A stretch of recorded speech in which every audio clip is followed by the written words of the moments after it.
Olá, pessoal. Vamos conhecer agora a evolução histórica de saúde e segurança ocupacional no Brasil, como ela se deu ao longo desse tempo. Originalmente, a gente tem uma mão de obra brasileira escrava, né, com muita arraigada na mineração e nas questões agrícolas até o século XIX. E até o século XIX, desculpe, não há registros em relação às questões de saúde e segurança, né? A Revolução Industrial, ela começou a se tornar bem forte no século XIX, principalmente no eixo Rio-São Paulo, de uma forma muito análoga ao que aconteceu na Inglaterra, né? Ou seja, mais condições de trabalho, jornada de trabalho excessiva, contratação de mão de obra feminina e infantil, ocorrências significativas e frequentes de acidentes e doenças ocupacionais. Ambientes muito ruins ergonomicamente, né, com má iluminação, má ventilação, instalações sanitárias péssimas, né? Vamos falar agora de alguns marcos importantes no Brasil. 1912, criação da Confederação Brasileira do Trabalho. Em 18, Departamento Nacional do Trabalho. Em 19, a gente já começou a ter casos de reparação sobre doenças concebidas no ambiente de trabalho. 1923 foi criada a base do sistema previdenciário brasileiro, com inspeções de higiene industrial, profissional. 1930, criação do Ministério do Trabalho, Indústria e Comércio. 34, inspeções de higiene e segurança do trabalho. 1934, já a segunda lei sobre acidente de trabalho. Em 38, a inspetoria foi transformada num serviço de higiene do trabalho, que depois se transformou numa divisão. Um marco importante também, já na década de 40, a criação da ABPA, Associação Brasileira de Prevenção de Acidentes. E em 43 foi aprovada a CLT, a Consolidação das Leis Trabalhistas. Isso é muito importante. Em 1944, a gente teve a referência da Lei de Acidente de Trabalho para empresas com mais de 100 funcionários, e aí o reconhecimento da Recomendação 112, a criação, em 1960, da obrigatoriedade do uso de EPI. E aí a gente tem aí uma coisa muito forte relacionada a isso, tal a relevância da utilização do equipamento de proteção individual. Outro marco extremamente importante, a criação, em 1966, da Fundacentro, atualmente conhecida como Fundação Jorge Duprá Figueiredo. Em 1972, a gente teve o Ministério do Trabalho tornando obrigatório o serviço de saúde nas empresas. Olha como isso é recente, né? Empresas à época com mais de 100 funcionários. Em 1976, o Programa de Alimentação do Trabalhador, naquele conceito mais amplo de saúde, isso é muito importante. E em 78, o grande marco, né? Através da Portaria 3214 do Ministério do Trabalho, foram reconhecidas e criadas as normas regulamentadoras. NR4, que referencia o SESMIT, por aí vai. Nos anos 80, a gente começou a ter outros estudos associados a isso. Aí já a tecnologia ajudando bastante, uma referência com vigilância sanitária, com Sistema Único de Saúde. Os anos 80 também trouxeram para a gente algumas contribuições importantes, né, como normas voluntárias, que nasceu no Reino Unido, a ABS 8800, depois ela virou uma norma estrangeira, a OSA 18001, atualmente a gente tem a ISO 45001. Isso ajuda muito, né? Ou seja, a questão voluntária, turbinar e ajudar a catalisar um processo compulsório de atendimento à legislação. Agora, já nos anos 2000, né? 2003, por exemplo, a gente tem o primeiro Plano Nacional para a Erradicação de Trabalho Escravo. Em 2008, nós tivemos o segundo. A gente começa a ver as questões sociais ganhando corpo dentro da seara de saúde ocupacional, tá? Em 2014, a gente teve uma grande ação para resolver as questões das distorções salariais e a promoção da justiça fiscal entre os empregados. Agora, relativamente nesse último governo, o Ministério do Trabalho deixou de existir e a gente tem um órgão da economia chamado EMIT, que está ligado ao Ministério ENIT, que está ligado ao Ministério da Economia, que faz o papel anteriormente desempenhado pelo Ministério do Trabalho e Emprego. Vale ressaltar que a Fundacentro, né, ela tem um papel técnico, é uma referência técnica muito importante, onde a gente tem lá uma grande possibilidade de formação num excelente nível para os profissionais na área de saúde e segurança. Médicos, enfermeiros, auxiliar de enfermagem, engenheiros e técnicos de segurança, todos eles têm lá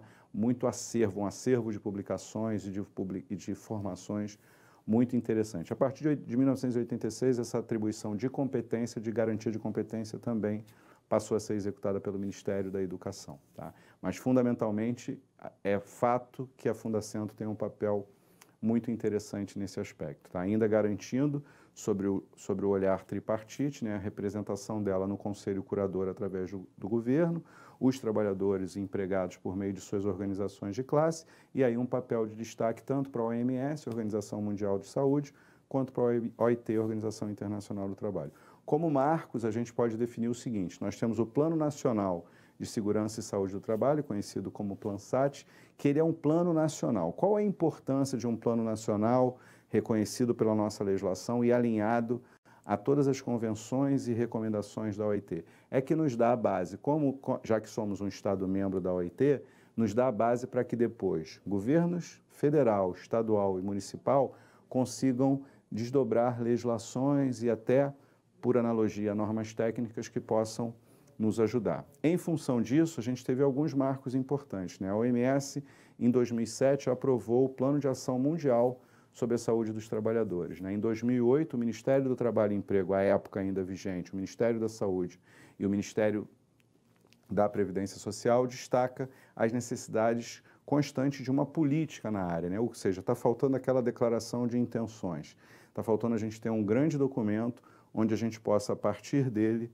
ter todos os desdobramentos. Já existiu o plano, agora o que a gente vai buscar essa política? A partir daí, né, teve através de novo de uma comissão tripartite, a gente começou a propor a Política Nacional de Saúde e Segurança do Trabalho. Foi criado um grupo técnico que veio a atender, seguindo as diretrizes da OIT, seguindo o Plano de Ação Global em Saúde do Trabalho, aprovou na sua 60ª Assembleia Mundial de Saúde em 2007 o nosso Programa Nacional de Saúde e Segurança, com a definição específica da estratificação e plano de ação, tanto para a sua implementação, quanto para o seu monitoramento, avaliação e revisão periódica. Essa base toda foi suficiente para que a gente pudesse, na sequência, criar a Política Nacional de Segurança e Saúde no Trabalho. Importante a gente separar uma coisa da outra, né? Essa política, ela é do Estado brasileiro.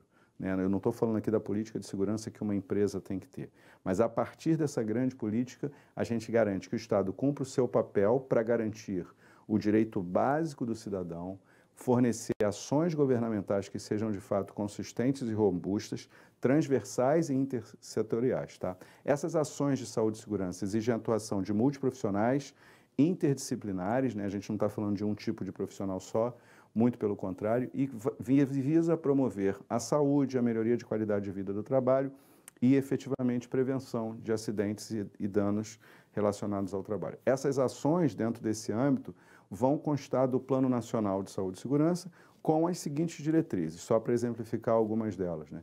Inclusão de todos os trabalhadores brasileiros no Sistema Nacional de Promoção e Proteção de Saúde, harmonizar as leis e articular as ações de promoção, proteção, prevenção, assistência, reabilitação e reparação da saúde e segurança no trabalho, adoção de medidas específicas para atividades laborais de alto risco.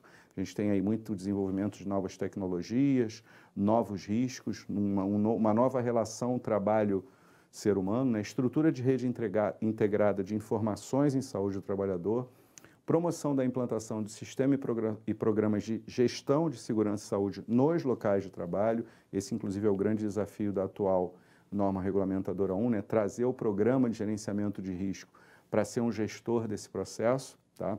Promover a agenda integrada em estudos de pesquisa, né? Porque por trás de saúde e segurança a gente tem muita ciência envolvida, né? Por exemplo, na hora que eu vou determinar o limite de tolerância para um agente químico, para um agente físico, para um agente biológico, né? E para que os objetivos dessa política sejam alcançados, o que é necessário fazer?